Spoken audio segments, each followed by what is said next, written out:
তারা একটি বিক্ষোভ মিছিলের আয়োজন করেছে, কিন্তু আমরা জানি না। আমরা সেখানে নির্বাচিত প্রতিনিধি হওয়া সত্ত্বেও আমাদের সাথে কোনো আলোচনা হয়নি। 6 তারিখের পর এই পর্যন্ত একটি প্রোগ্রাম হয়নি শিবিরের ব্যানারে, সবগুলোকে তারা যোগসুর ব্যানারে করেছে।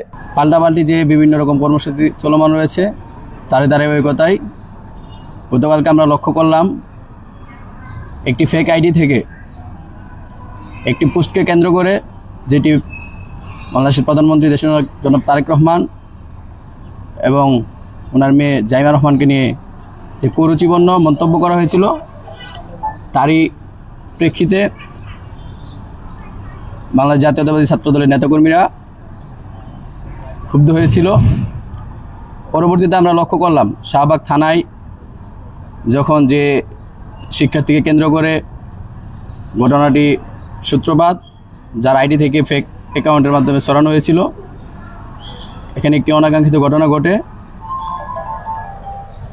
এবং এই ঘটনায় ডাকসুর দুইজন নেতৃত্ব মোসাদ্দেক এবং এবি জুবায়ের তারা হামলার শিকার হয়েছে।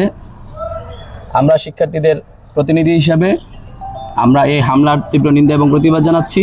জীবন অবাক না করলে কে করবে? 28% মিল্ক ফ্যাটের অবাক করার সাথে ফ্রেশ মিল্ক পাউডার। জীবন অবাক করুক প্রতিদিন।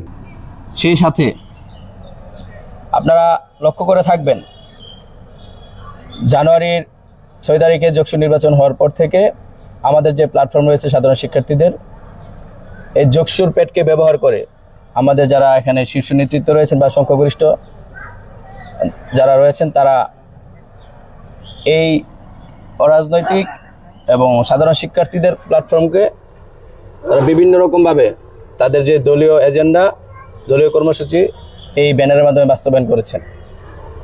যারই লক্ষ্য হিসেবে গতকালকে আমরা দেখলাম তারা একটি বিক্ষোভ মিছিলের আয়োজন করেছে, কিন্তু আমরা জানি না। আমরা সেখানে নির্বাচিত প্রতিনিধি হওয়া সত্ত্বেও আমাদের সাথে কোনো আলোচনা হয়নি, আমাদেরকে জানানো হয়নি। তারা নিজেরা সিদ্ধান্ত নিয়ে একটি তাৎক্ষণিক একটি বিক্ষোভ মিছিল করেছে, যেখানে তারা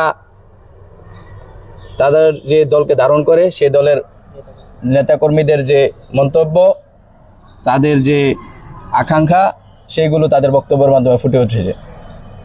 আমরা যে কোনো অন্যের বিরুদ্ধে, আমরা গতকাল যে সাংবাদিক ভাইয়েরা আহত হয়েছে, আমরা সেই ঘটনারও তীব্র নিন্দা এবং প্রতিবাদ জানাচ্ছি।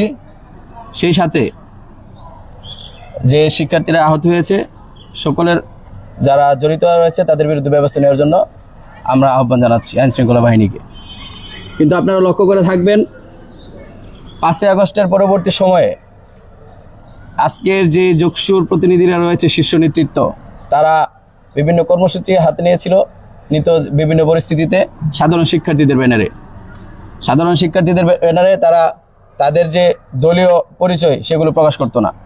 12 তারিখের পরেও সেম একই অবস্থা আমরা দেখতে পাচ্ছি, সেখানে তারা যোগসুর ব্যাপারে বিভিন্ন হাতে নিয়ে থাকে।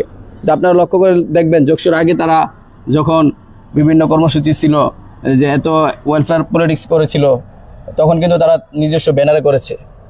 শিবির যে ব্যানার ছিল, শিবিরের ব্যানার করেছে। কিন্তু আপনারা 6 তারিখের পর এই পর্যন্ত একটি প্রোগ্রাম হয়নি শিবিরের ব্যানারে, সবগুলোকে তারা যোগসুর ব্যানারে করেছে। কিন্তু আমরা এখানে নির্বাচিত প্রতিনিধি হওয়া সত্ত্বেও আমাদের কোনো মতামত নেওয়া হয় না, আমাদেরকে গুরুত্ব দেওয়া হয় না। গতকালকে যে ঘটনাটি ঘটেছে সেটাও আমরা জানতাম না। তো এইভাবে একটা প্ল্যাটফর্ম তো আসলে চলতে পারে না। আপনারা এবং লক্ষ্য করে থাকবেন যে শিবিরের যে বর্তমান সভাপতি রয়েছে আব্দুল আলিম আরিফ, তিনি বক্তব্য দিয়েছেন আপনাদেরকে 1.5 মাসের মধ্যে নামিয়ে দেব।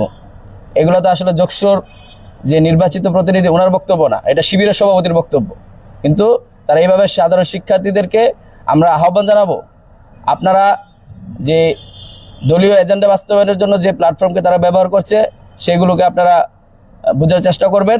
এবং তাদেরকে আমরা আহ্বান জানাবো, আপনারা কখনোই এই যোগসু সাধারণ শিক্ষার্থীদের প্ল্যাটফর্ম, এটিকে ইউজ করে, এটির ব্যানার ব্যবহার করে সাধারণ শিক্ষার্থীদেরকে আপনারা কর্মসূচিতে ডাকবেন না। যেগুলোতে রাজনৈতিক যে প্রতিহিংসা থাকে, স্বার্থ থাকে, সেগুলোকে আপনারা ডাকবেন না। এবং এই ব্যানারকে আপনারা পরবর্তীতে কোনো প্রকার দলীয় এজেন্ডা বাস্তবায়নের জন্য কাজ করবেন না। আর যদি আপনারা করেন পরবর্তীতে, আমরা আমাদের যে অবস্থান, আমরা স্বাভাবিকভাবে আমরা আগেও প্রতিবাদ জানিয়েছিলাম, আজকে প্রতিবাদ জানাচ্ছি। যদি তারা এই ধারাবাহিকতা চলমান রাখে, তাহলে আমরাও পাল্টা ব্যবস্থা নিতে বাধ্য হব।